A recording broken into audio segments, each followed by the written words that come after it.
Welcome back, everybody, to another deep dive. Today, we are going to be looking at how Islamic teachings intersect with environmental responsibility, especially as we face this challenge of climate change. I think this is going to be a fascinating topic today. I'm very curious to see how faith and individual action can kind of come together to create positive change. And our compass for this journey is going to be the work of Professor Dr. Ferah Armutçu, especially their paper on responsibility and motivation against environmental degradation. It is such a timely topic, and Professor Armutsu actually argues that the 21st century, it's already kind of mirroring some of that upheaval that marked the 20th century. But the upheaval this time isn't about wars, but it's about the planet itself. Yeah, that is a striking comparison. I mean, so much changed during the 20th century, but we're talking about a completely different kind of shift now. Exactly. Professor Armutsu uses the term Anthropocene to really kind of capture this new reality. We're not just living on the planet anymore, but we're shaping it, changing it. And these changes are driving these crises like climate change and even, things like pandemics. It makes you realize how interconnected everything is. So how does Islam as a faith approach this reality? Well, that's what's so fascinating about this. Environmental protection isn't a new concept within Islam. It's woven into the very fabric of the faith going back centuries. Can you give us a sense of what that looks like in practice? Well, in the Quran, it encourages observation and learning from nature.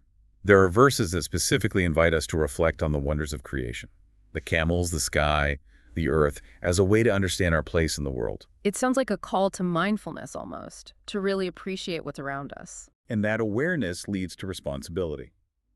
The Quran also presents the earth as a shared inheritance for all humankind. So it's about promoting stewardship rather than just ownership. We are entrusted with caring for the planet, not just for ourselves, but for future generations. It's like the UN's Sustainable Development Goals, but established centuries earlier. Yeah, and Professor Armutsu argues that these Islamic teachings, they can guide us in addressing these global challenges that we're facing today. So it's not just about appreciating nature, it's about actively protecting it. What does Professor Armutsu say about individual responsibility in this context? This is where the concept of shukr, or gratitude, comes into play. Mhm. In Islam, contentment and moderation are actually seen as expressions of gratitude for God's blessings. But excess and wastefulness, on the other hand, those are considered disrespectful. So living sustainably is a way of showing gratitude for what we have. That's the idea. And it actually ties into the concept of israf, which means wastefulness. Israf disrupts the balance of the world and shows disrespect towards God. And we see this in things like food waste and overconsumption, which really go against the Islamic principles of balance and moderation. It's interesting how these concepts, shukr and israf, they apply to something as tangible as food waste. And the UNEP report paints a very stark picture of this. It states that in a world where 783 million people face hunger, over 1 billion meals are wasted every single day. Those numbers are really hard to grasp. And food waste isn't just an ethical issue, it has environmental consequences too, right? Absolutely. The UNEP report makes it very clear that food waste is a major contributor to both greenhouse gas emissions and biodiversity loss. Think about all the resources that go into producing. Food deposits in landfills, it releases methane, which is even more potent than carbon dioxide as a greenhouse gas. You're exactly right. If food waste were a country, it would be the third largest emitter of greenhouse gases, right behind China and the United States. Wow, I had no idea the impact was that significant. It really puts things into perspective. It certainly highlights the need for a shift in our mindset, which is something that Professor Armutsu emphasizes. We need to move away from excess and embrace the principles of sharing and minimizing waste. So how do we tackle a problem as massive as global food waste? Where do we even begin? Professor Armutsu points to the power of collective action, particularly in urban settings. Cities have a huge opportunity to reduce food waste through composting programs, food banks, and by advocating for responsible business practices. Those are good starting points, but are there examples of these solutions in action? Are they actually working? There are some promising initiatives out there. Professor Armutsu highlights a recent law in Spain that's aimed at reducing food waste. It encourages businesses like supermarkets and restaurants to donate unsold food instead of throwing it away. It's a great example of how policy can drive positive change. That's fantastic. It makes you wonder why more countries aren't doing the same. Well, the good news is that the global food banking network is growing rapidly. More and more countries are recognizing the dual benefits of addressing food insecurity. and lowering carbon emissions. That's encouraging to hear. So we have these large-scale initiatives. But what about individual actions? What can we do in our own lives to make a difference? Professor Armutçu suggests some simple but impactful changes. Being mindful of what we buy and consume, composting food scraps at home, supporting local farmers who prioritize sustainable practices. These might seem small, but they add up. It's like a ripple effect. One person's actions inspire others, and those actions multiply, creating a larger wave of change. Exactly. This is where individual motivation comes in.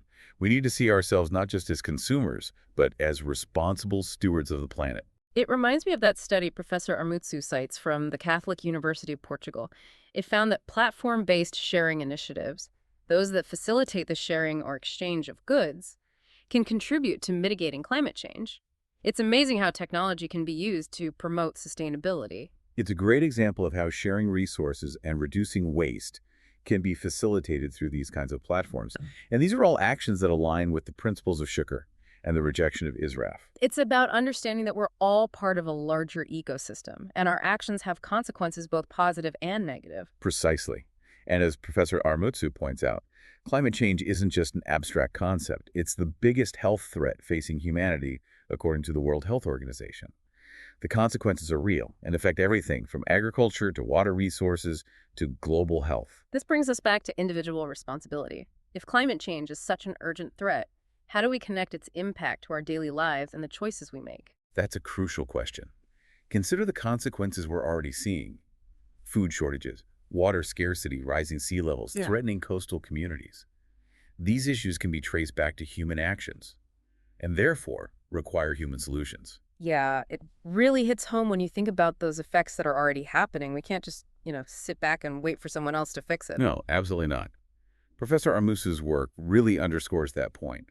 By embracing those Islamic principles of environmental protection, practicing shukr, rejecting israf, and striving to live in balance with nature, we can help create a healthier and more sustainable world for everyone now and in the future. It's a powerful message, and it really does resonate no matter your background or your beliefs. We're all connected to this planet, and we all have a responsibility to care for it. What I think is fascinating is that this idea of individual action leading to collective change, it's reflected in the growth of platform-based sharing initiatives.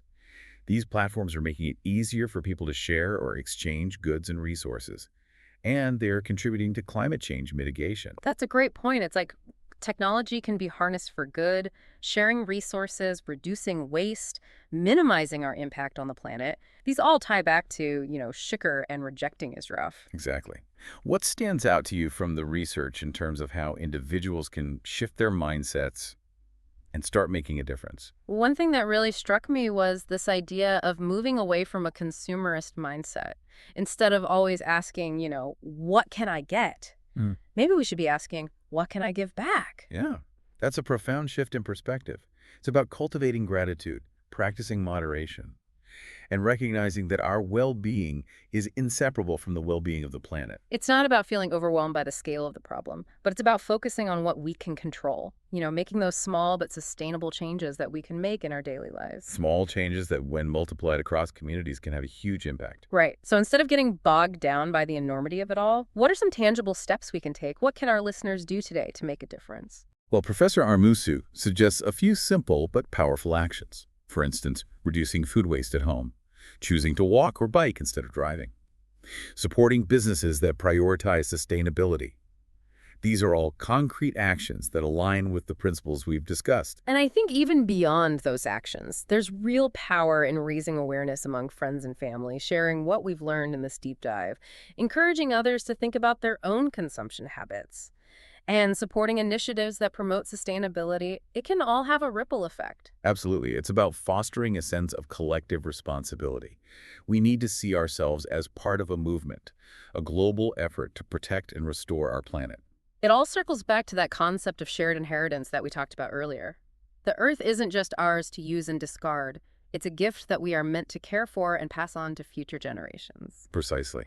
And that's a responsibility we all share, regardless of our background or beliefs. Well, I want to thank you for this incredibly insightful conversation. It's given me a lot to think about, and I hope our listeners feel the same way. The pleasure was all mine. This has been a truly eye-opening conversation.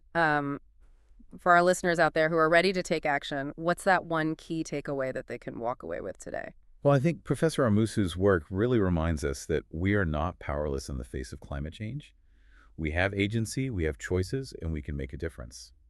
It all starts with, acknowledging our connection to the natural world and taking responsibility for our actions. Yeah, it's not about getting overwhelmed by the sheer scale of the problem. It's about focusing on what we can control and making those small but sustainable changes in our everyday lives. Exactly. It could be as simple as being more mindful of our food consumption to reduce waste, choosing to walk or bike instead of driving whenever possible, or supporting businesses that prioritize sustainability. These are all tangible steps we can take. It's a shift in mindset, really, from what can I get to what can I give back? Yeah, that's beautifully put. It's about cultivating gratitude, practicing moderation, and recognizing that our well-being is deeply intertwined with the well-being of the planet. Well, thank you again for diving into this important topic with us today. I feel like we've only scratched the surface, but it's a great starting point for anyone wanting to learn more. It's been a pleasure. And to our listeners, we'll leave you with this thought. Given the urgency of the climate crisis and this profound connection between faith and environmental responsibility, what small change can you commit to today to create a more sustainable future?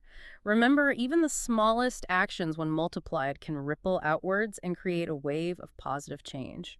Thanks for joining us on this deep dive, and we look forward to exploring more fascinating topics with you next time.